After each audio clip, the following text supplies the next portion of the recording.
The Fall Risk. Chapter 1. The Stairs Are Gone. I stood outside at the top of the landing just beyond the door of my second-story apartment, on the phone with my best friend and gawking at a straight drop-off. The demolished remnants of what used to be steps sat piled into a metal dumpster in the carport below in a mess of splintered wood and rusted wrought iron. "What do you mean they're gone?" Gabe asked. "Gone, as in someone removed them." Silence. "I'm coming over." He hung up. I dragged a hand down my mouth. I'd heard banging this morning, but they were re-roofing the carport, so I didn't think anything of it. The property manager had been doing repairs. Finally, the place was dated, it needed it. And we did need new stairs. I just thought maybe I'd get a text first. I was searching for the number to call him when the door to the unit across from mine opened. A woman stood in the doorway. My new neighbor. I hadn't met her yet, she'd just moved in. Pretty, around my age, maybe 27, 28. Brown hair. Bear spray in her hand. She balked in the threshold, looking at me like she might back up and slam the door and bolt it. Then she glanced at the missing steps and did a double take. Where are the stairs?" "I think they're in that dumpster." I gestured to the carport. "I'm Seth. I'm your neighbor." "I was about to call the property manager," I said, already dialing. He picked up on the second ring. "This is John." "Hi, John. Seth at apartment 16. Were you aware that my stairs are gone?" A long pause. "Your stairs are gone." "That is correct." I heard water shutting off. "Are there workers there?" I peered around. "None that I can see." He cursed under his breath. "I'll be there in 5. I hung up. "He's on his way." She wrapped her sweater protectively around herself. "I heard the banging. I just thought it was the carport thing." "Yeah, me too," I said. "Who do you think did it?" she asked. "Probably a mistake," I said, leaning over the edge. Please, don't." I glanced at her. "What?" "That. You could fall." "I'm not going to fall. Trust me." "No, seriously, please." "I'm an arborist," I said. "I spend my days hanging out in trees. I'm very good with heights." "Well, I'm not? And you're making me nervous. Also, you have an injury? What if you trip?" I peered down at my ankle. I was off the crutches now, but I was still wearing the boot. "Okay, good point," I said. "I guess I am a bit of a fall risk." She looked relieved when I stepped back. "How did you get that?" she asked. "Dead branch coming down. I had to jump out of the way." "Is it broken?" she asked. "No, just a bad sprain." She nodded, looking around uncomfortably. I let out a breath and checked my watch. "I was gonna get a coffee," I mumbled. "I guess that's not happening anytime soon." "You don't have any in your apartment?" "Unfortunately not." "I'm sorry, what was your name?" I asked. "I'm Charlotte. Nice to meet you." John came jogging up to the building. When he got to where the stairs used to be, he stopped and looked around, perplexed. "Told you. I called." "Son of a—" he muttered. He took out his cell and called someone. "Yeah, Guillermo, your guys took down the wrong stairs." "I said apartment 60, not 16. I've got tenants that can't get out. When are they coming back?" A pause. "Monday?" "No. It's Friday. That's the whole weekend." "I don't care. I don't care. Put up something temporary." Another pause. "Let me call you back." He hung up and squeezed his eyes shut before turning back to us. "I think we're going to need to put you two up in a hotel. They can't get back here until next week.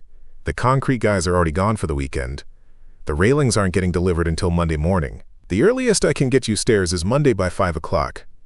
I don't want to be in a hotel," Charlotte said. "I don't really want to be in a hotel either," I said. "The landlord would pay for it." John called. "That's not really the point. My stuff is here." "I have a fish," I said. Charlotte was nodding. "Well, I can't leave you two in an inaccessible building." "It's a fire hazard," he said. He looked around before coming back to us. "I could get a boom lift. Just so you can get up and down in an emergency." "What's a boom lift?" she asked me. "It's that bucket thing electricians use?" I said. She shook her head. "I'm not getting into a boom lift. Or using a ladder. I don't like heights, there's no way." I mean, I'm okay just hunkering down. I called. I'd rather not be displaced. Me either, she said. I don't need to leave. I can stay in my apartment for a weekend. It's just 3 days. John didn't look convinced. I still think I should get something out here. If neither of us are going to use it, don't spend the money on a lift, I said. Just get us a ladder, in case we have an emergency. Can you use a ladder with your foot? He asked. If I'm motivated enough, I'll figure it out. He puffed air into his cheeks. Okay, we'll compensate you for the inconvenience. Prorate your rent. Back out the days you're stuck up there, cut you a check for a hotel and food whether you use it or not. I looked at Charlotte. She shrugged. Seems fair, she said quietly. We get paid to be trapped in our apartments. I'm usually trapped in my apartment for free, she whispered. I snorted and looked back at John. We accept. 3 minutes later, he came back with a ladder. I'm really sorry, he said, leaning it against the landing. It happens, I said. Well, it actually doesn't, he said. But I appreciate you guys being cool about it. Is there anything I can get you to? I looked at my partner in captivity. I'm good. How about a bucket and a rope? She called. In case we need to haul up groceries or something. Or lower lotion down, I said. I got a laugh out of her. Silence of the Lambs reference. Always a good icebreaker. Sure, John said. And text me if you think of anything else. We watched him leave from our second-story perch. When he was gone, she turned to me. I really hope he doesn't get in trouble. He's so nice. It's not his fault, I said. And I'm certainly not reporting it to anyone. Me either. You're not putting this on YouTube or something, are you? I wouldn't even begin to know how to do that, I said honestly. She smiled a little. She was still holding the bear spray. I nodded at it. You carry that with you everywhere? I asked. It's more convenient than my gun. Smaller, too. I choked. Can we actually keep the ladder up here? She asked. I blinked at her. Up here? Yeah. It kind of freaks me out that someone can climb it. I mean, it's no different than stairs being there. It would just really make me feel better. She peered up at me with soft brown eyes that I couldn't say no to for some reason. Okay. She was too scared to get close enough to the edge to help me, so I ended up dragging it up myself, in my boot and all. Luckily, it was a lightweight one. Also, luckily, I was in shape enough to do it. I can't say that most people threw logs around for a living like I did. Why live on the second floor if you're this scared of heights? I asked, setting the ladder against the wall. It's safer. From what? She didn't get to answer. Someone was making caw-caw bird noises from the ground. I leaned over to see Gabe standing down there, keening like an idiot. There you are, he said. Damn, you weren't kidding about the stair thing. Charlotte popped her head out, and his eyes went wide. Hello, he said. Who is this? This is Charlotte, I said. She lives in the other apartment. Hi, she waved. Hi. He grinned up at her. So what are you going to do? He asked. How soon until they get the stairs back up? Monday. Monday. Shit. The sound of screeching tires turned us to a red Camaro fishtailing around the corner into the parking lot. It came to a skidding stop under the carport. A young woman in black yoga pants and Doc Martens threw the door open, leaned into the back seat for something, and then bounded from the vehicle with a baseball bat. She slid to a halt where the stairs used to be, panting. Charlotte looked over the ledge. Izzy! I've been calling, the woman said. You were supposed to meet me 20 minutes ago. You didn't answer. And your location wasn't moving. I thought you were. Where the fuck are your stairs? Charlotte blew out a breath. I'm sorry. I got distracted. I didn't see my phone. I didn't mean to scare you. Izzy dropped the bat in the grass and leaned with her hands on her knees, catching her breath. After a few moments, she looked at Gabe. Who are you? I'm Gabe. Who are you? None of your business. She straightened. You're okay, she called up to her friend. Fine, Charlotte said. Some workers took the stairs out on accident. I can't leave for a few days. And who's this? She asked, pointing at me. Seth, I said. Seth what? Seth Gonzalez. Okay, listen up, Seth Gonzalez. If anything happens to her, I'll fucking kill you. I glanced at Charlotte. Okay. Izzy turned back to Gabe, looked him up and down, made a little fake lunge, grabbed her bat, and left. I turned slowly to my neighbor while her friend drove off. Well, that was... She sucked air through her teeth. I'm sorry, she gets aggressive when she's scared. Like a cornered raccoon or something? She bobbed her head. More like a wolverine. Hey, I'ma call you, Gabe said from down below. Go inside. I looked back at Charlotte. Excuse me for a moment. Sure. Actually, I should probably try and get some work done, she said. It was nice to meet you. I nodded. Yeah, you too. I went back into my apartment, and Gabe called me. I'm not gonna lie, the friend was low-key terrifying, and also I was sort of into it, he said. Ha! Why do you think there was a sock on the end of that bat? He asked. I have no idea, I said, rubbing my brow. Dude, you fucking scored, he said. You've got the lawsuit of the century and a hot chick to hang out with. I went to the window to look out at him getting into his car. Okay, first of all, I'm not suing anyone. I wouldn't do that to John. Second of all, we're not hanging out. Listen to me, he said, going on unfazed. Do not, and I cannot stress this enough, spend the whole time talking to her about trees. I'm not going to talk to her about trees. Okay. Because you do that when you're nervous. It's all jacarandas, and did you know most trees are male? Okay, I get it. And also, I probably won't even see her again. What do you mean? You two are officially residents of the most exclusive penthouse in Burbank. Of course you're going to see her again. My phone pinged with a text. John, outside with the bucket. Hey, I gotta go. No trees. Okay. I went back out. John tossed me a rope and tied it to the handle of a white painter's bucket. I hauled it up and set it by the door. Thanks, I called. You got it. Seriously, let me know if there's anything I can do while you're up there. John's girlfriend, Holly, came around the building in her scrubs.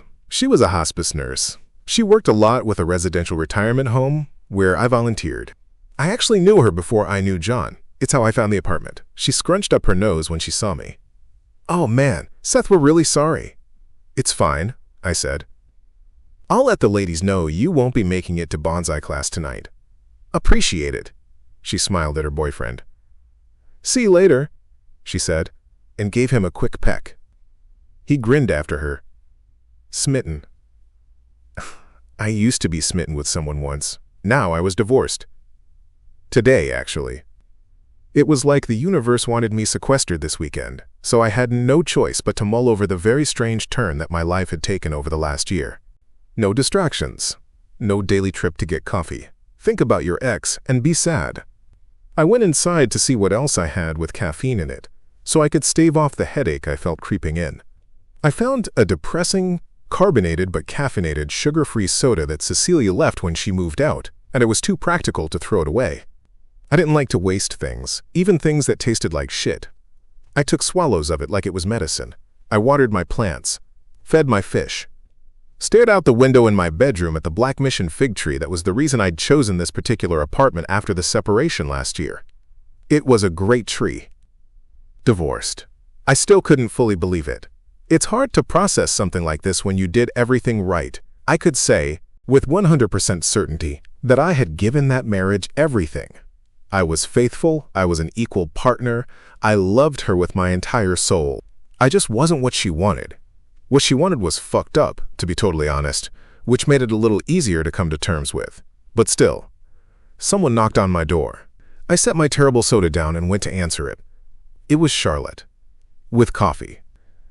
Charlotte Chapter 2 Seth had excused himself to take a call with Gabe, and I'd used that as my cue to escape. I slipped into my apartment, bolted the lock and drew the chain across, and put my back to the door. The whole last 20 minutes had been a roller coaster of a lot of things. I actually thought for a split second that the stairs had been George. I was probably giving him too much credit. He was very good at finding me. He was excellent at terrorizing me. But removing a whole flight of stairs in half an hour? It was industrious, even for him. I let out a breath and called Izzy. Never do that to me again, she said, picking up on the first ring. I'm sorry, I said, sliding down to the floor. Of all the fucking days when I'm not picking you up for target practice. I know. It was unfortunate timing. I got overwhelmed and I didn't think to call you, she scoffed. Overwhelmed is right. I'm here thinking you're being murdered, and instead, you're in a treehouse with a hot botanist. Is he? Is he what? Hot? You have eyes, don't you? No, I said. Is he a botanist? Yeah, he works for the city of Burbank doing tree shit. An arborist with a bachelor's in botany from Cal State. Huh. I knew he was an arborist, he'd told me. I guess I just didn't realize it was more than landscaping. He has no record, by the way, she said. And his socials are clean. Good Lord, it's only been 5 minutes. I only needed 2. I rolled my eyes. My best friend was a private investigator. Like, actually. And a very good one. I hired her 2 years ago when all this started. She was also a firearms instructor who taught self-defense classes. She knew mixed martial arts and had a touch of unbridled rage that needed an outlet the way working dogs needed jobs to make them tired. She always said it should have been her that George got fixated on. She could have handled it. She would have looked forward to it. A reason to kill a man, her favorite thing. If only stalkers were transferable. We sat in silence for a moment. You know what's just absolutely wild? I said. The second I realized the stairs were gone, it was the safest I've felt in a year. Yeah, I could see that, she said, softer now. I squeezed my eyes shut. This is not what I thought today was going to be like, I said tiredly. What did you think it was going to be like? I don't know. I thought there'd be stairs, she scoffed.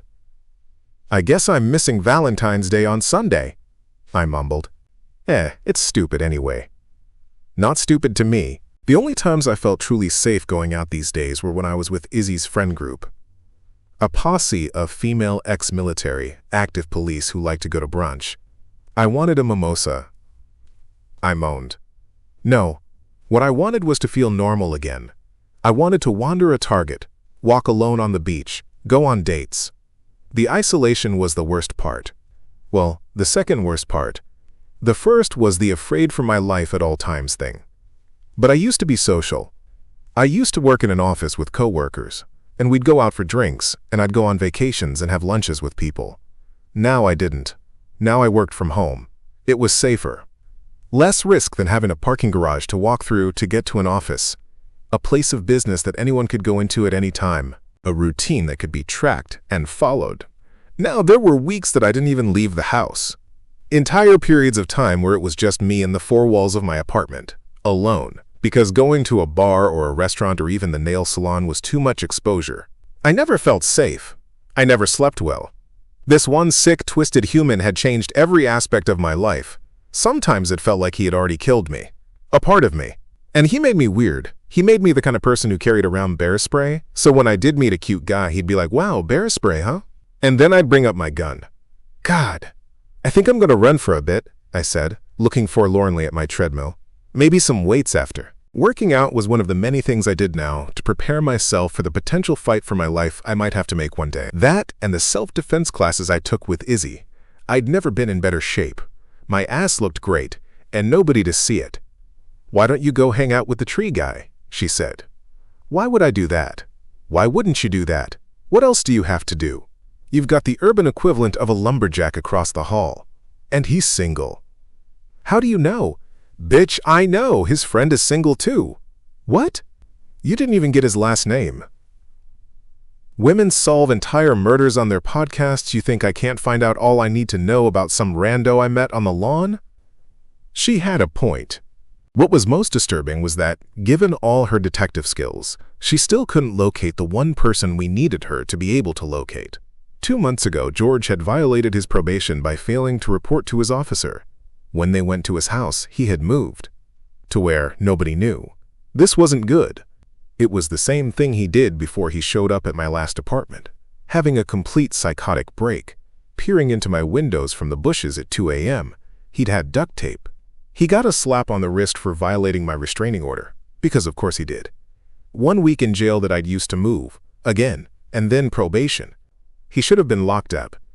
But they never do anything until it's too late.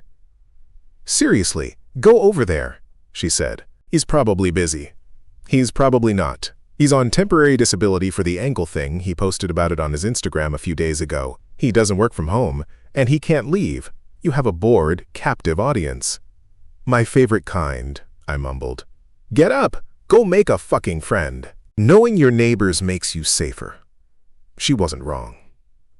"Fine," I grumbled. "He did say he needed coffee." "Perfect. And fix your damn hair. You look feral." I rolled my eyes. "Goodbye." I hung up with her and went to look in the mirror.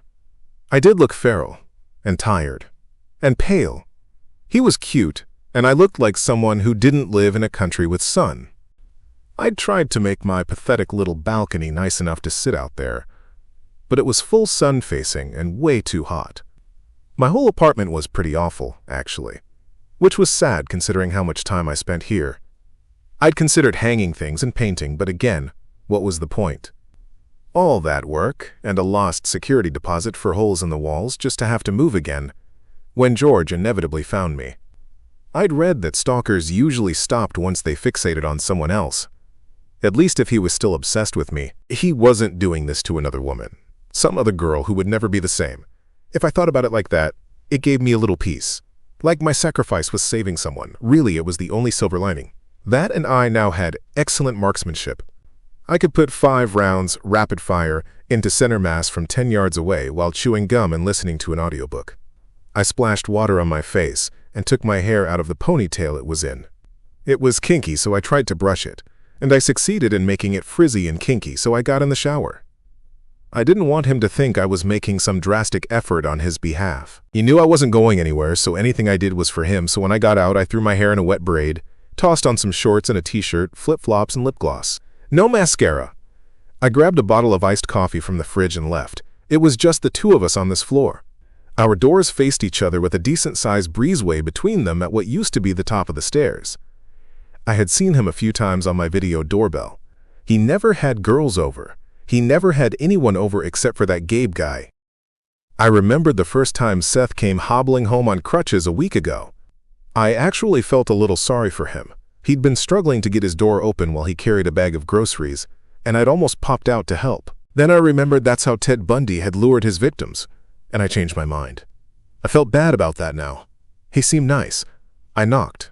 A moment later, he opened the door. "Hi," I said, smiling like I wasn't practically a wild animal at this point.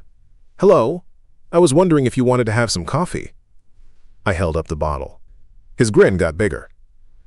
"Sure," he said, opening his door and standing back to let me in. I froze. Of course he'd invite me inside, it was polite. He was doing exactly what I should have expected him to do upon accepting my offer. Only, I didn't want to go in there. I didn't know him. 0 criminal history did not mean he was safe. George didn't have a criminal history either, until he did. I also didn't want him in my apartment for the exact same reasons. What if Seth was bad too?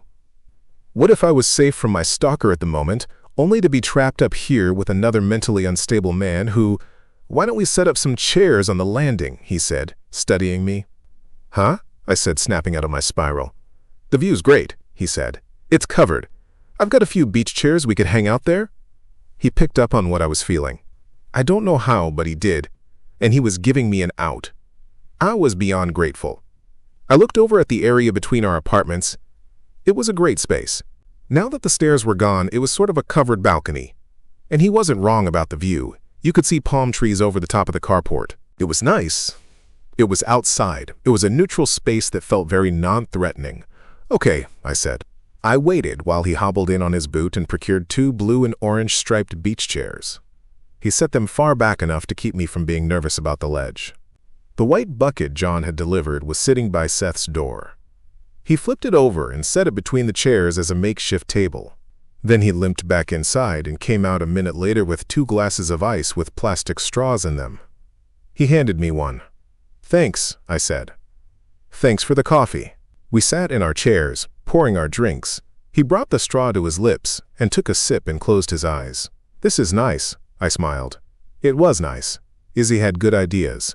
"So, how do you like the building so far?" he asked, looking at me. "I liked it more when I could leave." He snorted. When I didn't say anything else, he cocked his head.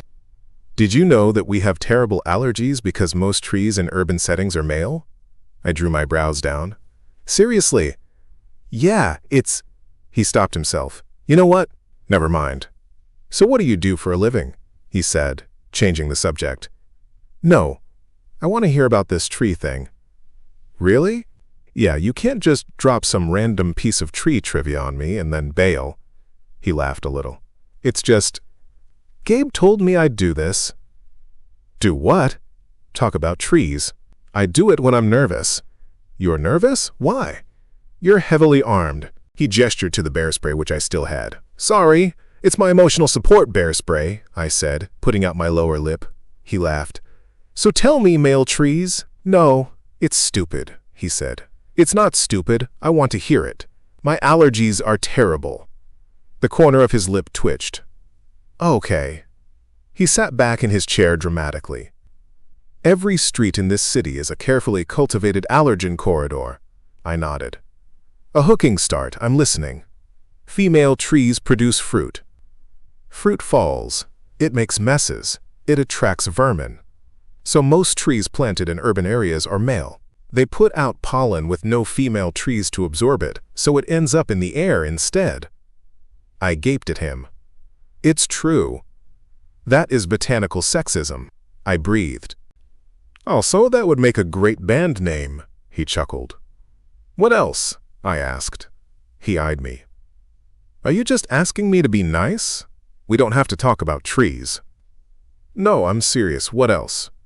He thought about it. Eucalyptus trees are highly flammable. It's the oil. Bummer, they smell so good. I know, but they're terrible in wildfires. California has the world's tallest tree, the coast redwood. They can live for thousands of years, and they repel insects. Really? Yeah. And they have fire-resistant bark. Wow! Thousands of years. Imagine living that long. All the things you'd see. I looked at him. How old are you? How long have you lived? I'm 29. How old are you? 27. A blink of an eye to a redwood. I smiled. I gazed back out at the palm trees. Gotta love Southern California weather, he said. It really was perfect outside. Most of the U.S. was covered in snow, and here, it was 70 degrees and sunny. I mourned the loss of Valentine's Day on a warm patio again. So you have a fish? I asked. Yeah, a betta fish. Oh, does he have a name? He does. Swim Shady. I barked out a laugh. Is he the real Swim Shady? Or... All the other Swim Shadies are just imitating, he said, totally serious. He was funny. He was dying in a pet store, he said. You know how they sell them in those little cups? Yeah, totally inhumane. A betta needs at least a 5-gallon tank. Almost all his color was gone. He was listless, so I bought him and nursed him back to health. Wow, I said, impressed. How'd you learn how to do that? It's easy. You join Betafish Reddit, ask an innocent question, and wait to get bullied. Ah, that is the quintessential Reddit experience. A time-honored tradition, really. And look at you, refusing to abandon him to a hotel room with an exit. That is admirable. Couldn't leave him behind to starve. He needs to eat twice a day, he said. You could have put him in a smaller tank and taken him with you. I promised him he'd never live in a cup again. I keep my promises. I smiled. I liked that. 2 promises. I held up my coffee. Promises. We clinked glasses. Seth, Chapter 3. So, why was there a sock on the baseball bat? I asked. We'd been sitting on our little outdoor veranda for the last hour, talking. She was great. More than great, actually. She was smart. Funny. She liked to hear about trees. I kept getting a hint of her perfume every time a small breeze blew through. Made me hate the cypresses I loved just an hour ago for blocking the wind. I wasn't lying when I said I was nervous, but it had nothing to do with the bear spray. It had been a really long time since I'd been attracted to someone. I was beginning to think the feature had been turned off. This was an interesting development for sure. So the sock, she said. If you swing a baseball bat at someone, they sometimes try to take it from you. So if you have a sock on there, the sock slides off when they grab the bat, it puts them off balance, and you get a second swing to break their skull. She sipped innocently on her drink. You are slightly terrifying, I said.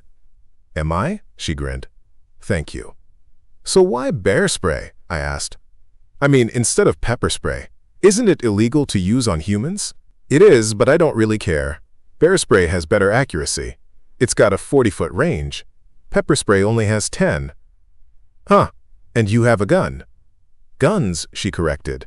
How many weapons do you own? I asked. We just met, she said. So big numbers then. She poked at her ice with her straw.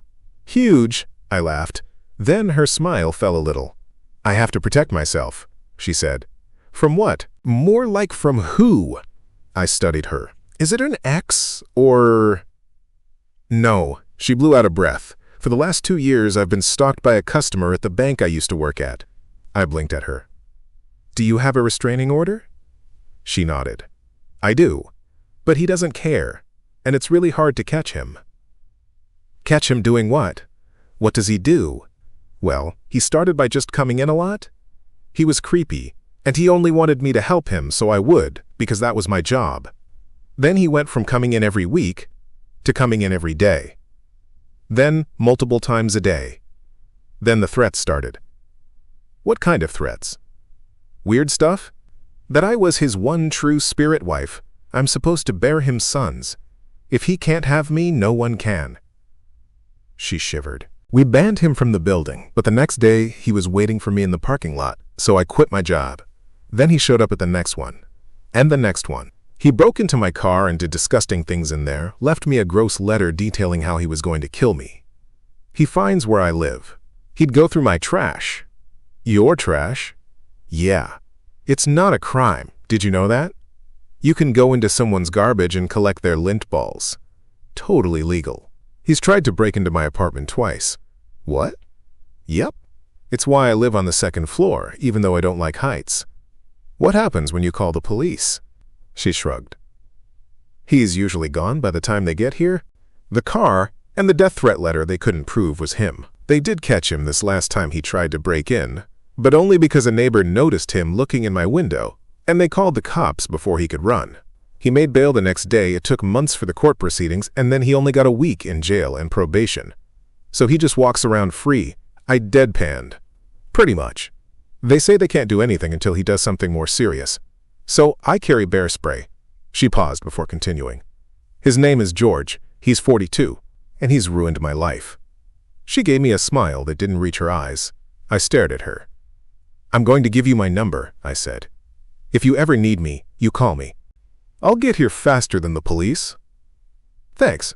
John's been really great about it too. I had to leave my last apartment because George found me again. Izzy rented this one for me under her name. Hopefully he can't track me down this time. God, no wonder she showed up with a bat. She usually brings the one with barbed wire on it. I cough-laughed. She peered into her eyes. I've really been hoping that this move would be the last one. It's my 5th one in 2 years. I don't even want to hang frames on the walls. I can't rationalize the effort. I looked out at our view. I get that. When nothing feels permanent. Completely different circumstances, of course. But I did understand. It took me a long time to hang frames, too. Then I accepted that my life was actually my life, and I might as well have artwork to look at. I puffed my cheeks out. I just got divorced. It was finalized today. She blinked at me. Today? It's fine, I said, putting up a hand. It's been a year. I'm over it. It was for the best. It still sucks, though. How long were you together? She asked. 3 years. Dated for 2, married for 1. She cheated on me for most of it. Ouch. Yeah. She shook her head. I never understand people who cheat in relationships. You want to hear the worst part? Yes. She cheated on me with her cousin. Her mouth fell open. No. Yeah. She met him on 23andMe. She didn't. I swear to God. Second cousin, once removed. When I caught them, they were both wearing the purple t-shirts from the family reunion.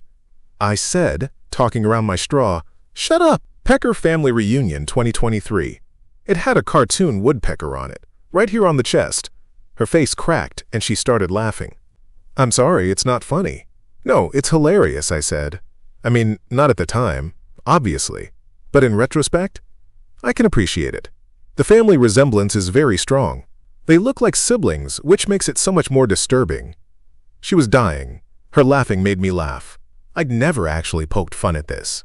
I was definitely in a place to, mentally. I meant it. I was over it. But I hadn't revisited it in the new, healed mindset I currently existed in. It was sort of freeing, finding humor in it. Finally. "Do they have the same last name?" she asked. "Yup," I said, making a popping noise on the page. "Oh, Seth." She bit her lip. "Have you dated anyone since?" "No, I'm too afraid. Once incest is on the table, it's hard to trust again." She snorted. "I'm sorry. Today must be rough." I shrugged. "Sort of. I'm not sad she's gone. I mean, I was at first, of course. Then I realized she wasn't who I thought she was, and I'd been living a lie, and what I really missed was a person who didn't exist, if that makes sense." "It makes total sense. Now I'm just grieving the life I don't have anymore," she sighed. "Me too. I miss having someone to do stuff with. To do stuff for." "Inside jokes. Shows to watch together that you're not allowed to watch without each other," she said. "That is my favorite thing." I took another sip of my coffee and balanced the glass on my knee.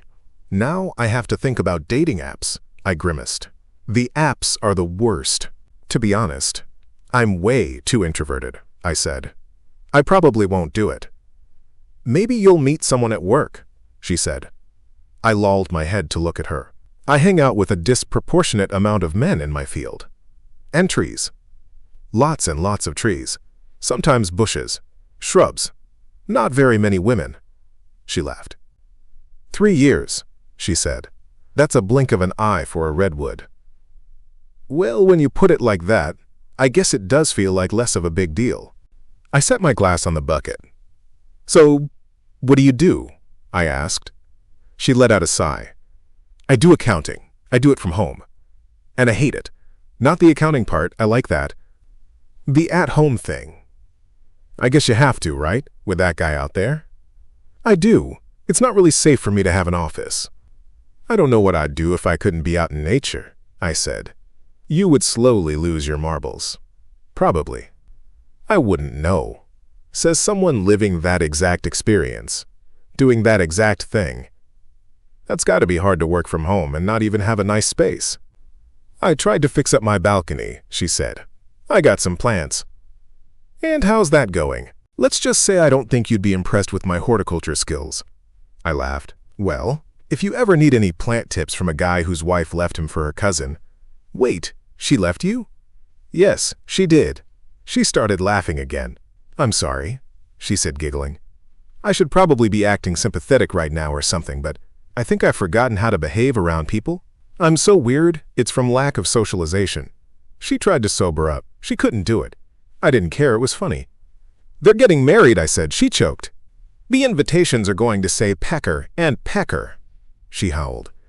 "So you can actually marry your second cousin once removed," she said, wiping under her eyes. "Apparently. Imagine having to do that Google search to check." I barked out a laugh. "So why'd you become an arborist?" she asked, still tittering. "My dad was a landscaper, first generation from Mexico. He wanted me to take over the business." "Did you?" "No, my brothers did. I wanted to do urban planning, not residential." "Why?" she asked. "I like protecting the trees in the public parks for future generations. Did you know there's coastal live oaks in Brace Park that are over 200 years old?" "Really?" "Yeah, I used to play on them when I was a kid. I wanted to work with those. Preserve a legacy, not plant date palms for rich people." "A man of principles," she said, looking impressed. "I just want to do something that matters," I said. "Don't we all?" I grinned. "Hey, do you want some lunch?" I asked. "Sure," she said. "I can make sandwiches, or we could order something." "Why don't we order something? That way, you don't have to work. We can try our bucket system." "Okay, what do you want?" "My treat." "No, you don't have to pay." "Please, let me. An apology on behalf of a member of my gender for making you weird." She scoffed. You know, I couldn't wrap my brain around it, she said. What? The stalking? Yeah. I mean, I know there's a mental health component. The guy is definitely not all there. But why me? I'm not that interesting. She was, though. She really, really was. Charlotte Chapter 4. My video doorbell vibrated, letting me know there was movement outside my door, and for the first time in literally years, my stomach didn't drop when I saw it. I opened the app to see Seth standing on a stool in his boot, hanging deck lights. We'd hung out all day yesterday. All day. We'd gotten tacos for lunch, his treat. A few hours later, we were starting to talk about dinner when our best friends showed up unannounced at the exact same time, bearing gifts. Gabe brought tamales from his mom, enough for both of us. Izzy brought pupusas. They'd left together to go get drinks. She liked that Gabe had brought us food, and apparently Izzy's brand of terrifying was Gabe's type. We'd brought out Seth's coffee table to have somewhere to eat. I dragged out an area rug for underneath it, and then he carried out a floor lamp when it started to get dark. The landing was starting to look like a living room. I smiled at my door camera app and turned on the speaker. "Hi, Seth."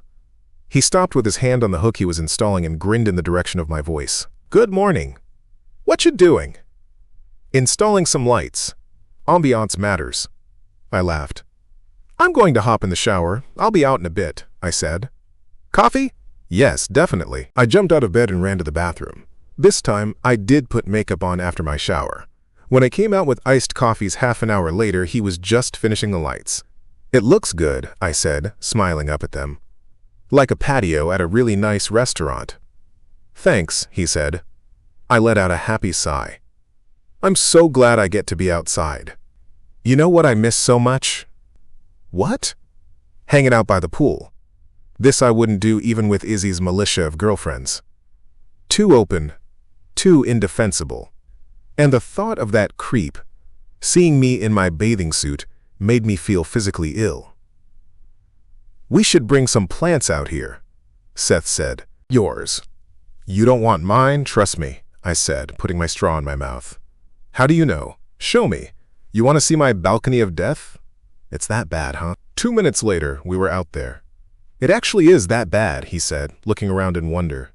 "I told you." He crouched to examine a succulent. "Maybe this could be... Oops! Nope, that's dead." He pivoted to look at me.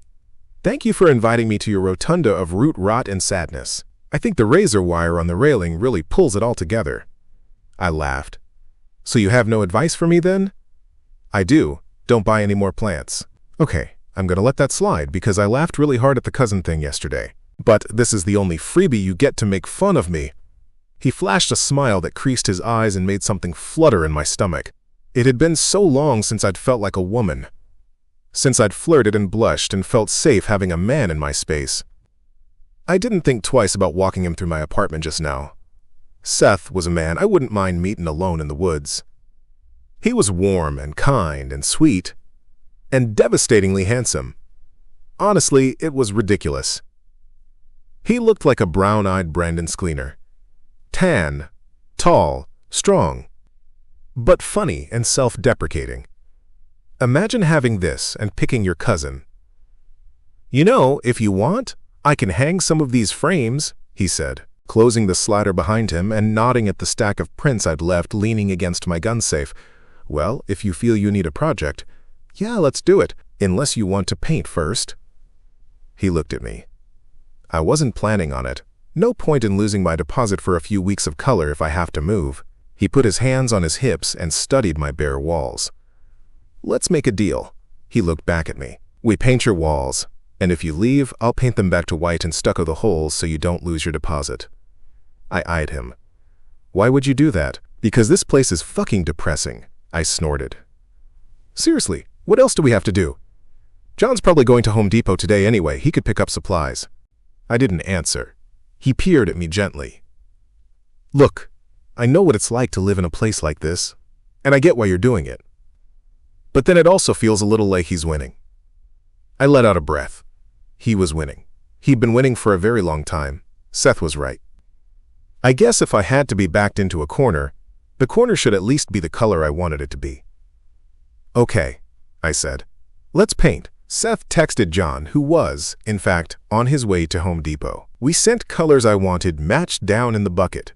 Then we waited on our private balcony while we drank iced coffees and ate cereal Seth had in his apartment. I didn't bring the bear spray. We were chatting about Persian silk trees. I brought them up. They were my favorite with their wispy pink flowers when a California Poppy retirement home transport bus pulled up to the carport. Seth's eyes went wide. Shit. What? I said, looking back and forth between him and the bus. The door opened, and old lady started trickling out. He turned to me. Look, I'm going to apologize in advance for anything you might hear right now. Who are they? I teach a bonsai class at their retirement home, he said, getting up. They are obsessed with me, and they have no filter. I won't be offended if you go inside. Actually, you should definitely go inside. Now. Right now. I shook my head. No way. He stared at me. What do you mean, no? Old ladies with no filter? No, I'm not going inside. Please? He slumped. Okay, don't say I didn't warn you. We stood as close to the edge as I was comfortable with, watching a dozen gray-haired old women with canes and walkers inch their way toward the location where our missing stairs were supposed to be. The leader shielded her eyes from the sun and spotted us. I see him! Hurry up, ladies! Jesus, we don't have all day! Seth, we came as soon as we heard. Hi, Agnes. He sounded slightly defeated. What are you doing here? Aren't you missing Bunko? Screw Bunko. We wanted to come give you our support. We thought you were dead when you didn't show yesterday. I said. His divorce is final today. Valentine's Day is on Sunday. He's offed himself. I choked. Seth rubbed his forehead. Agnes, I have not offed myself, as you can see. I'm perfectly fine. We just had a little construction issue. I'll be back on Tuesday to help you with your trees. He's not offing himself. For what? A second woman said, edging her walker to the front of the crowd. Divorcing a wife who never should have had him to begin with. Serves her right that you divorced her. She was a whore. Seth glanced at me with an I told you so look. Okay, Dorothy. I don't like that language, remember? We said we weren't calling her that anymore. Well, she is a whore. She's a cousin fucker is what she is, someone volunteered. I leaned in. Wow, you just told them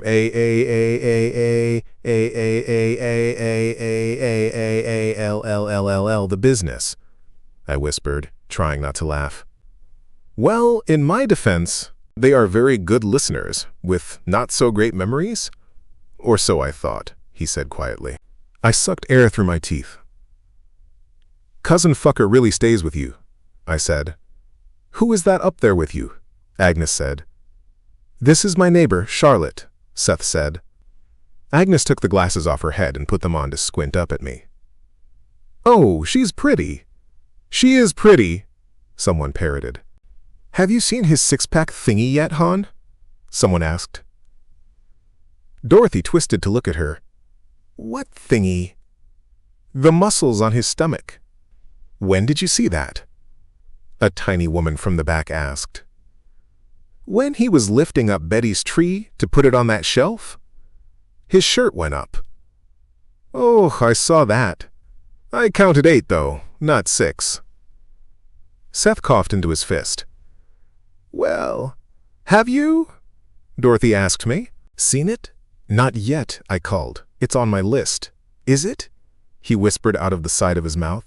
It is now, I whispered back. We baked you Valentine's Day cookies, Agnes said. Except Blanche, who couldn't follow directions if her life depended on it. She brought Nadia cupcakes instead. You can share them with your lady friend. Thank you, Seth said. We lowered the bucket. A few minutes later, we had more desserts than we could eat in a year, and Seth's guests were leaving. Once the bus was loaded, the driver came over. Seth crossed his arms. Marco? Hey, man. Sorry, I had to bring 'em. Did you, though? They were worried about you. We all are. Bro, you don't have stairs. We started a GoFundMe. That did it. I was laughing so hard I had to walk away. Seth talked over his shoulder.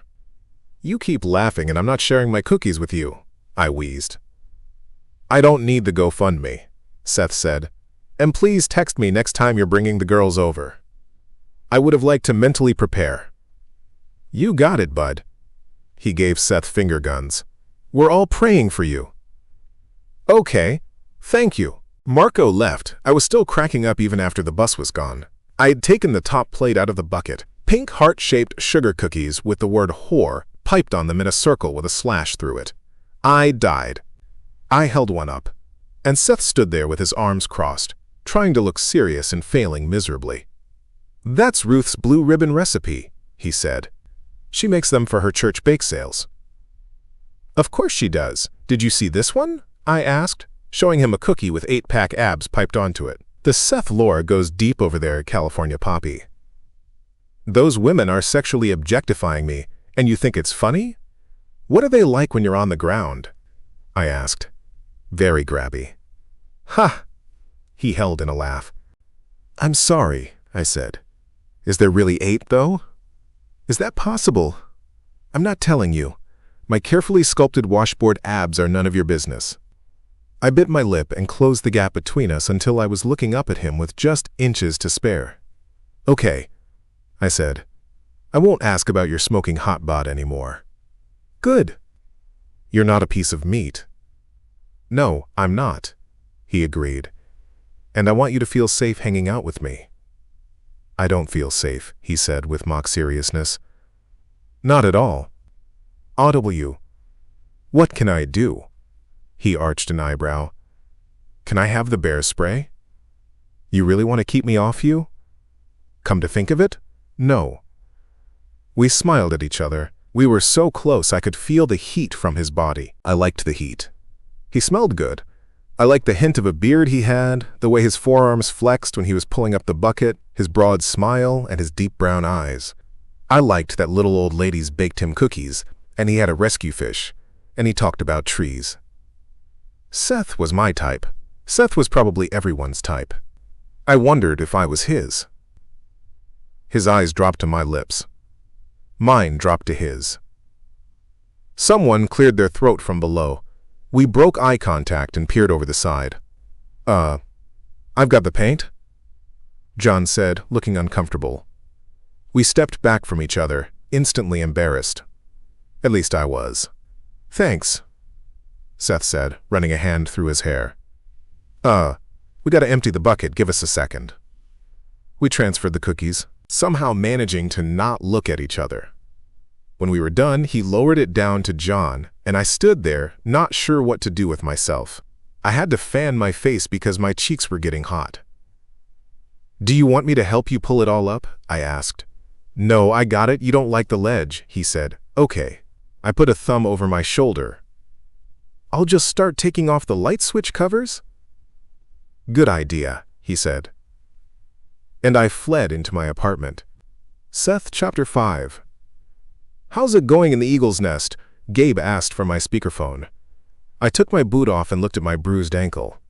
I'd put too much weight on it today, it was throbbing. I shouldn't be doing half of the lifting and moving I'd been doing. But the urge to do things for Charlotte was overriding my common sense. We'd spent the whole day painting her apartment. It looked great. It was after 8 p.m. now. We'd just eaten dinner, pizza and beers on the landing, and we'd split up to shower. We were meeting back outside in half an hour to eat inappropriate cookies and watch a show on my laptop that we'd both been wanting to see. "It's going," I said. "Is she cool?" Gabe asked. I tossed my boot next to the bed. "She is beyond cool. Cool doesn't even cover it." I felt like we were on some epic 24-hour first date. It wasn't a date, of course. It was just a weird circumstance that we found ourselves in that she was probably just making the most of. I was afraid to imagine it was more than that. It was definitely more than that for me. I liked her. I hadn't felt this way in a long time. It was like fate conspired to place the perfect woman in the apartment across from mine, and then it knocked out the stairs for good measure, and my only job was to make her interested in me, which I wasn't sure I was actually doing. We had a little moment earlier, but I think she was just being playful. The flirty stuff from her ceased after John showed up. Maybe it wasn't flirting at all. "I need to ask you a favor," I said, peeling off my shirt. "Sure. What's up?" "Can you deliver something to me tomorrow? And don't tell Izzy what it is." "I'm not gonna tell Iz." "You better fucking tell me," a woman said in the background. I paused with my thumbs hooked to pull my pants down. Is she there? Technically, I'm at her place. The phone muffled like he had a hand over it. If my best friend doesn't want me to tell you something, I'm not gonna... Ow! Shit, stop that. No! There was shuffling. Then Izzy got on the phone. What exactly is it that I'm not supposed to know? I just want to surprise Charlotte with something, I said, tossing my pants in the hamper. I don't care if you know, but please, can the two of you keep it a secret? She paused. It's a nice thing? Of course. Fine. She handed the call back to Gabe. Damn, that hurt, he said to her. We need to have a safe word. And you should not be biting people while they're on the phone. Wait till after. He came back to me. So what's the thing you need me to get? I'll text you. I sat on the end of the bed. The lady showed up today, I said. Shit, for real? Yep. Gabe started cracking up. What'd she think of that? He asked. She thought it was hilarious, Izzy said from the background. Also, she wants to see the abs. I snorted.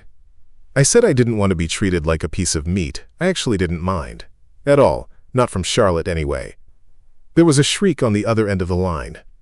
The shriek was Gabe's. Then he started giggling. I pinched the bridge of my nose. I'm hanging up now, I said. He hung up first. I got up, shaking my head, hopping on one foot to go feed my fish. The fish I'd saved from a life of imprisonment in a too-small cell. I think the reason I pushed myself today the way I did was because I hated the way Charlotte's world had been shrunk. If she was going to live in a cage, I wanted to help her make the most of it. Soften it any way I could. I always thought of the famous quote, "Pain is inevitable, but suffering is optional." I didn't want her to suffer anymore. She didn't deserve what had happened to her, and the insult to the injury was the way she was forced to live because of it. I knew it was really early on, and we didn't know each other very well, but I was protective of her. Whether she knew it or not, I was in. And once I was in, that was it. I'd do anything for the people I cared about. And I cared about her. Probably more than I should. Charlotte Chapter 6. Have you ever heard of the orange peel theory? Izzy asked. No. What's that? It was midnight. I was lying in bed. Seth and I said goodnight half an hour ago after eating way too many whore cookies and watching Netflix from his laptop on the landing. You give a guy an orange and ask him to peel it for you, she said. It tells you what kind of person he is. How? Because it's such a small ask. If he complains about it or forgets, he's probably going to complain and forget to do other shit that's more important. Okay. Gabe peeled an orange for me. I smiled. Really? Look, he's not my type, okay? I'm attracted to red flags and power. He's way too soft for me. But, fracking there. I don't know, he's goofy in a way that gives me a hard-on. We went to IKEA. You went to IKEA? I know. You know what they say about that store, right? You don't let a man take you to IKEA unless you're serious because it makes you imagine a life together. I'm not imagining a life with Gabe. She said his name like it tasted bad. He's got a Dungeons & Dragons towel hanging on the wall of his bedroom. I cannot date that no matter what he can do with his tongue. I blanched. I just wanted you to know that I approve of Seth's best friend. And that's important. Why? Because you can tell a lot about someone by who they hang out with. He's got good people around him. I squeezed my eyes shut, as if Seth needed anything else to recommend him. I think I almost kissed him earlier, I said. I lost my mind for a second, forgot who I was. Why can't you kiss him? Because it's not safe for him? I can't kiss anyone. I have this creep who thinks I'm his celestial wife. You think he's going to be any less dangerous to someone I date? Maybe even more. It's not fair to him. I wouldn't wish my situation on anyone. She didn't argue. Because she knew I was right. Not that he's into me, I mumbled. He is. I sat up on my elbows. How do you know? Did Gabe say something? No. I couldn't waterboard it out of him. I think he wanted me to try. I scoffed and flopped back down. Because he'd be an idiot to not be into you, she said. And as for George, I know you don't think so, but you're ready for that sick motherfucker. If he ever shows up again, he's gonna rue the day he messed with you. You think so? I said, rubbing my forehead. You're lethal. And I know this because I made you that way, and I'm very fucking good at what I do. You just need to believe it the way I believe it. I blew a breath out. I did believe it. Objectively. Could I take down an attacker or put a bullet between his eyes? Yes. In theory. But what I was trained to do in a controlled environment on soft wrestling mats or shooting ranges, without any of the variables of a real-life encounter, was very different from actually doing it. I didn't know if I could. George terrified me, and the terror made me weak. I couldn't honestly say who I'd be if I came face to face with him. Would I freeze, or would I fight? I hoped I never had to find out. So what do I do about Gabe? She asked. The usual stuff isn't scaring him off. Why do you want to scare him off? Maybe he'll make you happy. Don't be like me, condemned to a life of celibacy and loneliness. The celibacy is optional. I bobbed my head. True. I can always ask him for money, she said. That usually works. Ha! We went quiet. Is he? Yeah? Red flag guys aren't your type. They're your pattern. There was a long pause. Why'd you have to come for me like that? Because I love you. I want to see you happy. I think you pick toxic men because it's what you think you deserve, and then you chase them off. Or they prove they're exactly what you think they are, and they leave you, and you think you deserve that too. You don't. You are very worth loving and sticking around for. Silence. I love you too, she said. I'm probably still going to chase him off, though. Why? She sniffed. Because patterns are hard to break. Yes, they are. But I hoped she did it anyway. We hung up a few minutes later. I was about to go to sleep when my phone vibrated. A text from Seth. I grinned and called him. Charlotte, he said, picking up immediately. Did you just send what I think you sent me? An unsolicited deck pic? Yes, I did. I snorted. If you trimmed those hedges, it would look bigger, I said. He laughed. I wanted to show you that tree I told you about. It's the one behind the barbecue. Oh yeah, I said, zooming in. I can see it. The little initials you carved into it. Long before I had the respect I now have for oaks. You'd never catch me doing this today. Of course. So this is your parents' house? Yeah. It seems nice. It is, he said. You should come meet them. Meet your parents. Yeah, they'd love you. They'd love me? The girl you've known for less than a blink of the eye to a redwood? Yes, but we are not trees, though. It's much longer for me, and much more important. I went quiet on my end. Izzy was right. Seth was a little into me, and I had to put a stop to it. Seth, you know how we talked about fall risks? I said. Yeah. I paused. I think you are a bit of a fall risk for me. I could practically feel the smile through the phone. You're a fall risk for me too. That's not a good thing, I said. I am not in a place where I can do that right now. Why not? I let a breath out through my nose. I didn't want to get into it. Mostly because I was afraid I'd tell him my reasons, and he'd try to talk me out of them, or tell me it was okay. The truth was, it wasn't okay. Even if he thought it was. Imagine me as someone's girlfriend, moving every few months, being on constant alert, jumping at every noise. Can't go anywhere, can't do anything, because even though 99% of the time George doesn't show up, I'm worried that he will. I'm not the kind of girl you bring home to your parents because I'd be checking the rear view the entire way there. I'd be worried I'd be exposing them to danger, that their trash would be sifted through next, that the next 2 a.m. knock at the door would be at their house instead of mine. This thing Seth and I were doing, it wasn't real life. I'm not really carefree and fun, and the second those stairs went back up, he'd see that. When I didn't answer, he changed the subject. Hey, tomorrow morning, I need you to not check your door camera, he said. Why? Because I'm going to be doing something out there, and I don't want you to see it? What are you doing? I asked. Don't worry about it. I'll text you when it's okay to come out. I smiled into the phone. Tomorrow's Valentine's Day, he said. Not that the thing I'm doing is for that. Unless you want it to be for that. It cannot be for that, I said sadly. There was a disappointed silence on the other end of the line. Good night, Seth. Good night, Charlotte. Then we hung up like he was a million miles from here and not just a few easy steps away from my front door. Seth Chapter 7, Ground Control to Tower. Gabe said when I answered the phone. I've got the thing. I came out to the landing. Izzy and Gabe were both down there. She was wearing his Level 7 Fireball shirt, knotted at the waist. Gabe had a hickey. I picked up some stuff to make mimosas, Izzy said as I lowered the bucket. She'll like it. Thanks. I brought up 3 buckets worth of precious cargo.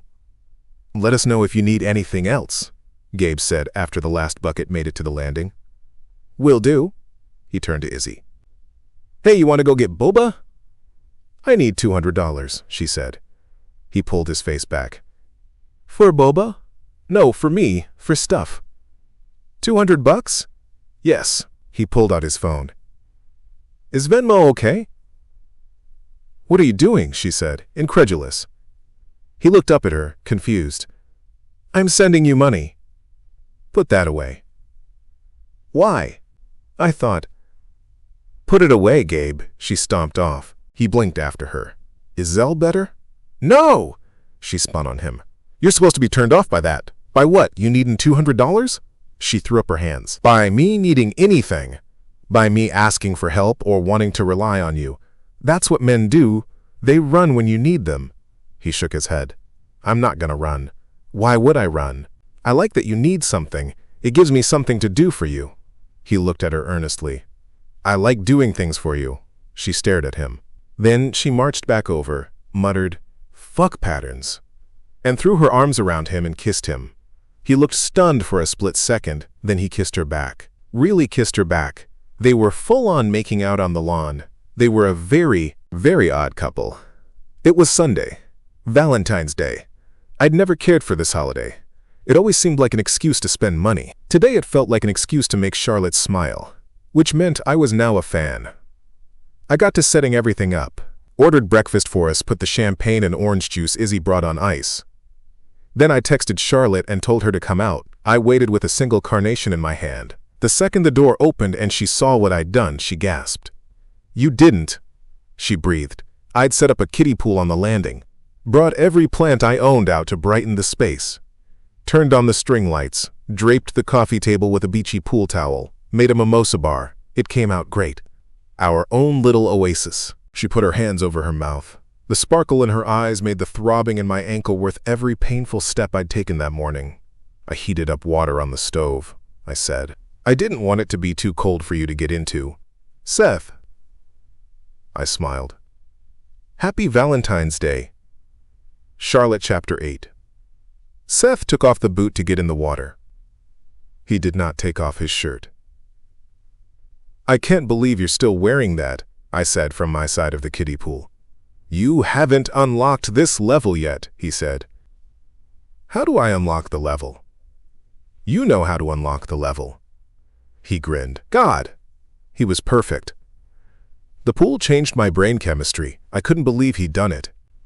The most thoughtful, sweet Valentine's Day, not for Valentine's Day, gift I'd ever received. It was all I could do not to crawl over to him on my hands and knees and kiss him right there where he sat. The carefree me of 2 years ago would have. The me of today didn't move. You want another drink? He asked. No, I'll take that orange, though. He leaned over to the little mimosa station he'd set up next to the pool and grabbed it. Can you peel it for me? I asked. Sure. So I was thinking about your balcony, he said, working the skin off. What about fake plants? That's what I'm reduced to now, I said, watching him peel the orange, a little sad. We could wrap the razor wire in plastic vines and fairy lights, unless you're going for prison yard chic. If so, you nailed it. I laughed a little. He finished the orange and handed it to me. Thanks, I said. Then I sat there, staring at it bleakly. He eyed me. Everything okay? Just something Izzy said about oranges. What? Nothing. He picked up his drink. Gabe and Izzy dropped off the pool for me this morning, he said. Izzy asked him for some money. He tried to give it to her, and she got upset. I scoffed. What? Gabe is clearing hurdles he doesn't even know exist, I said. I handed half the orange back to him. He popped a piece in his mouth. And what about you? He asked. Any hurdles I can clear? No. They were way too high. My cell phone rang. Izzy. Speaking of the devil, I leaned over and picked it up. Hey, where are you? On the landing. Go inside. Right now. I immediately started climbing out. What happened? Just get in the apartment. Is Seth with you? Yes. Good. Take him with you. Seth was already following my lead, looking worried. The second we got in my door, I bolted it. I put her on speaker. I'm inside, tell me. Someone made a video. You're in it. What? I think it was the downstairs neighbor or something. It's viral. It's about the missing stairs and how you guys set up on the landing. The address is on the building. There's a clip of you sitting in a beach chair. My stomach tanked. I DM'd her asking if she can take it down, but she didn't reply, Izzy said. Seth was already heading to the door. Where are you going? I asked. Stay inside, he said. He grabbed the ladder, fed it down to the ground level, and was gone in less than 30 seconds. I peered out the window and watched him disappear under the landing, heard him knocking on the door of the apartments under us, muffled talking. I closed the blinds and sat at my little dining room table. I was shaking. Look, Izzy said. The chances that he saw it are small. I'm sure that guy's not sitting around watching reels. That's not even the point, I said, putting my forehead in my hand. The point was that I lived in fear. Some silly video that I would have laughed at 2 years ago was about to give me a panic attack. The point was that I couldn't enjoy my life. I was furious at the system that allowed this, the law enforcement and courts that didn't protect me, the mental health support systems that weren't in place to help George before he became who he was, the society that told me my job as a woman was to smile and be nice to a man who gave me the creeps until it went on so long it turned into this. And I was so tired, sick to death of living this way. There was such a real part of me that wanted him to find me, wanted to get it over with one way or the other because I was so done being afraid.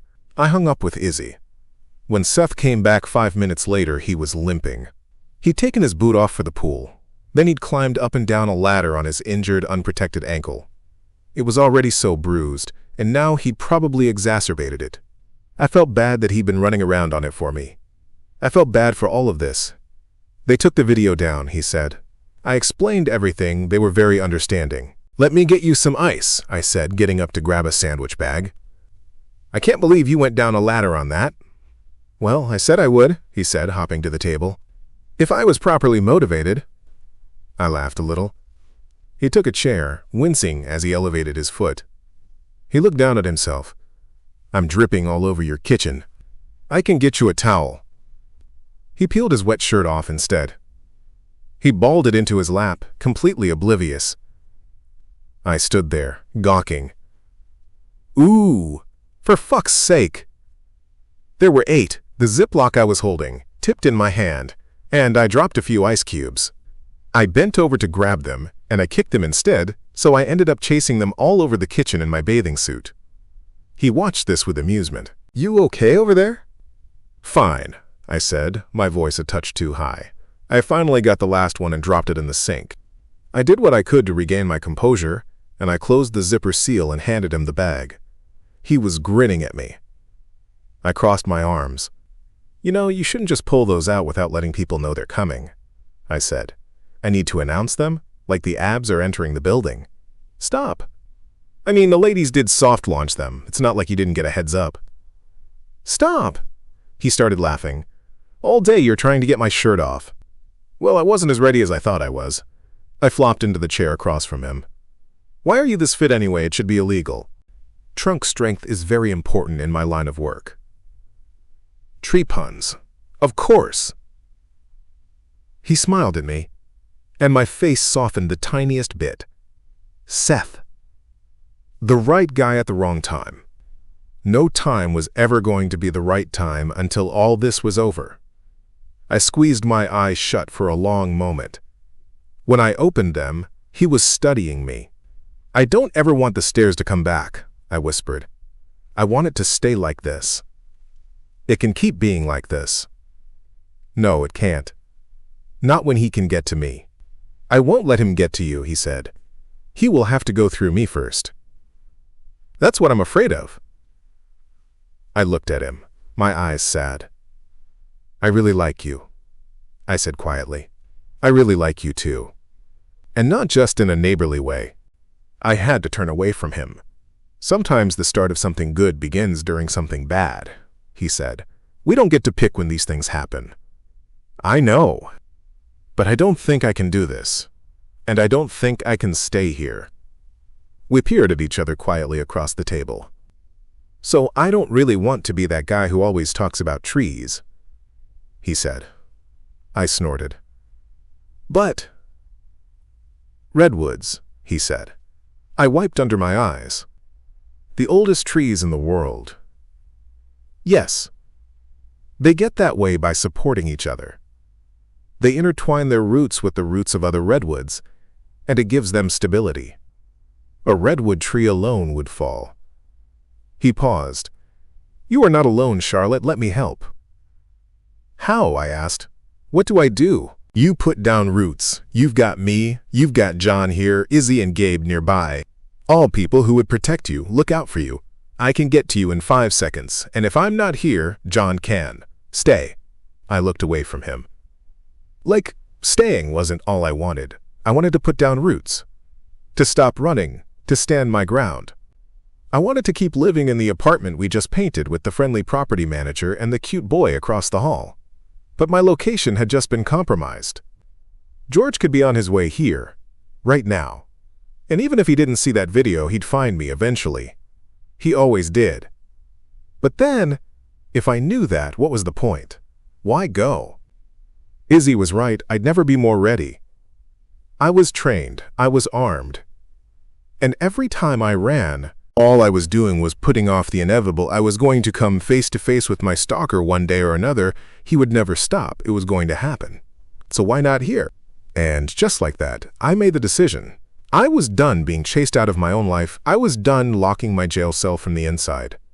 I still couldn't date Seth. My reasoning for that hadn't changed. It was one thing to accept his help. It was another thing to make him a target. But if I had a neighbor who was willing to look out for me, someone aware of my situation who was just a few feet from getting here if I needed him, I'd take it. He was right. A lone tree was a fall risk. If George was coming, I'd be here waiting. Charlotte Chapter 9. The stairs were back. It was Monday, 5 p.m., just as promised. Seth and I stood at the top of the landing, watching the workers load up their trucks and drive off. We'd put away our outdoor living room. No more pool, no more anything. Seth was back in the boot and on crutches. He'd officially done his ankle in. I looked out over the carport. I felt exposed.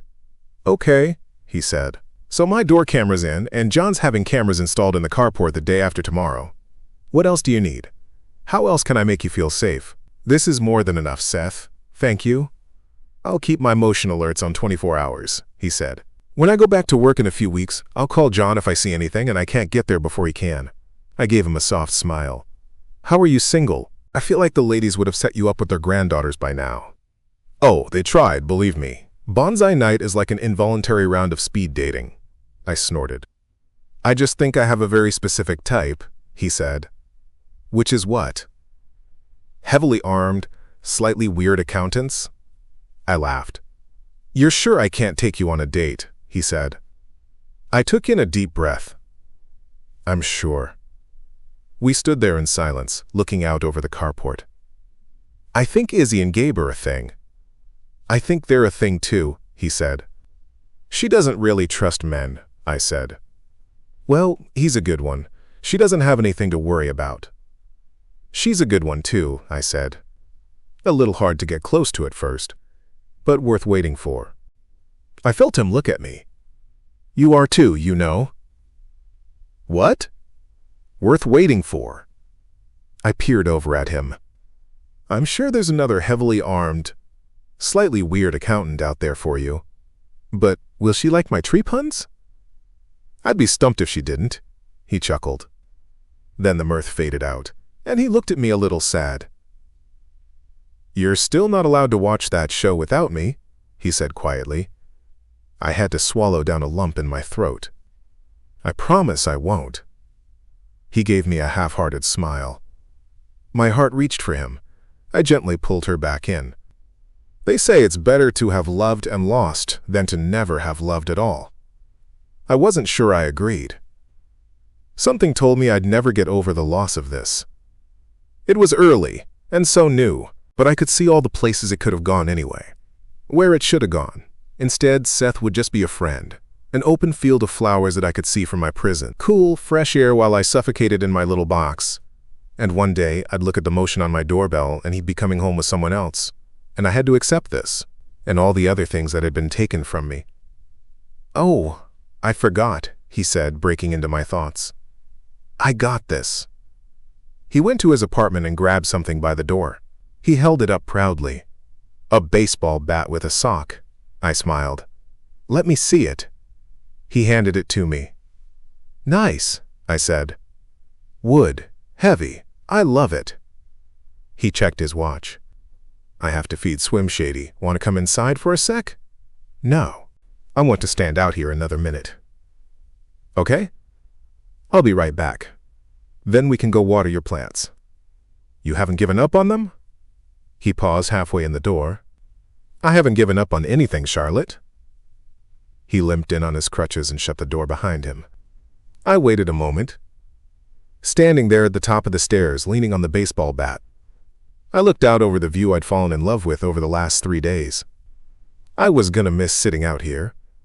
It wouldn't feel safe now.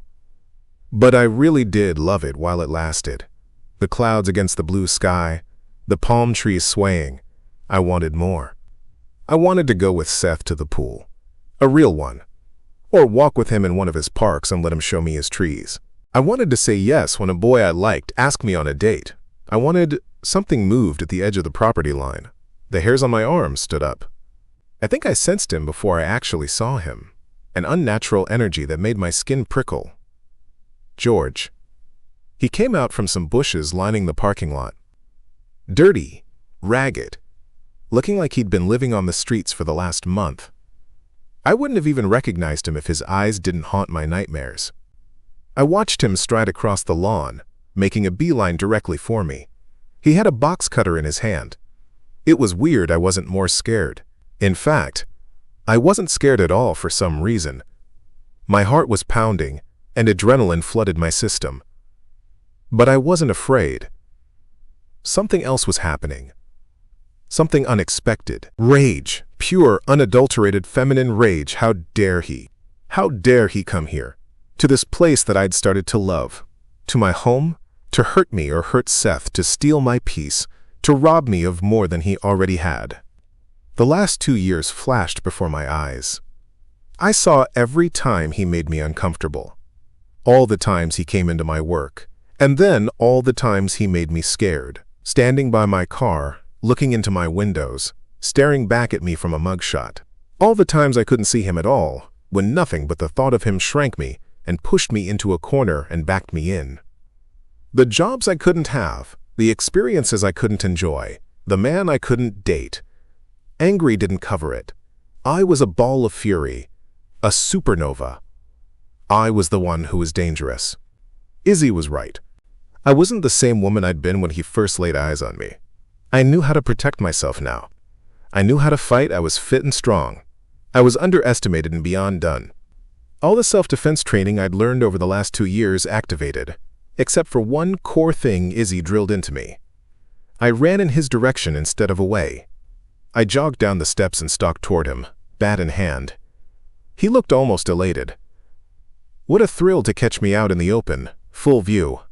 How lucky. But when he got close enough that I could hear him rambling about prophecies and whatever the hell else he liked to go on about, I stopped and held my ground.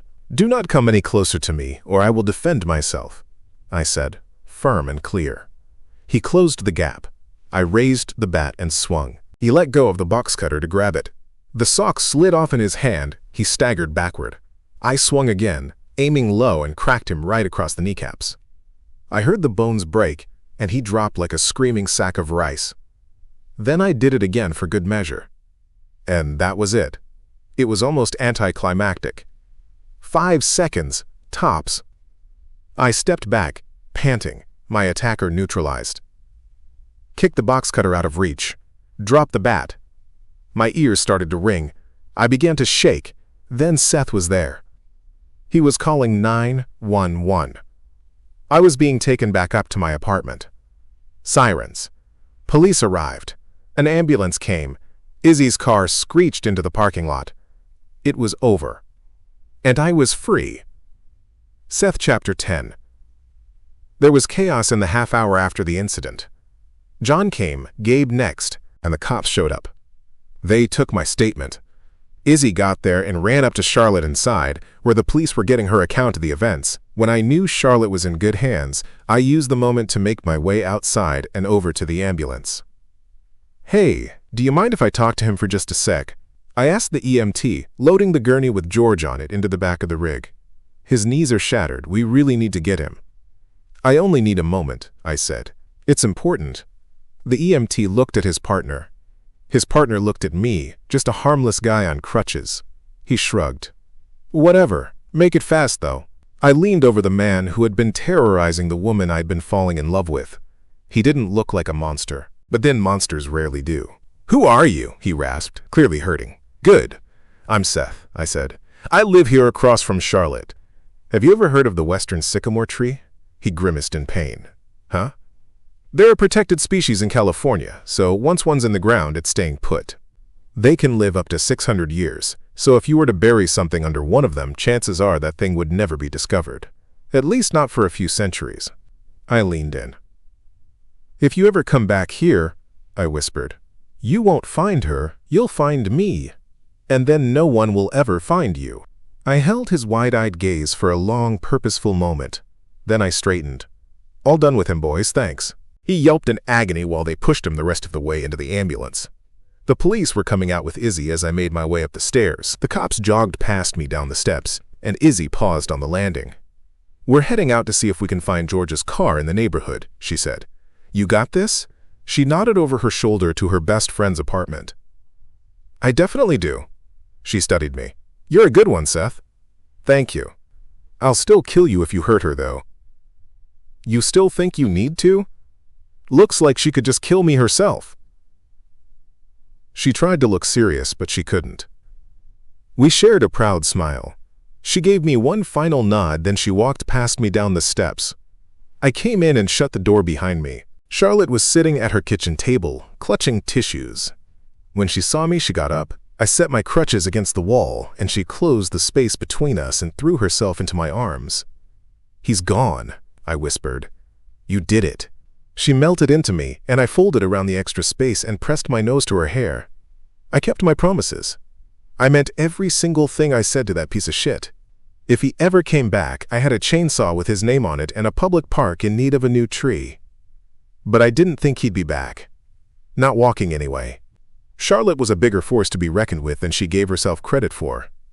"I don't know if you need to hear this," I said, "but you beat the shit out of that guy." She did a little laugh cry into my neck. "I can't believe it's over," she whispered. "It is really, really over." I kissed the top of her head and tightened my arms. "It's time to celebrate, I think." "What do you want to go do?" I asked. She made space between us and looked up at me.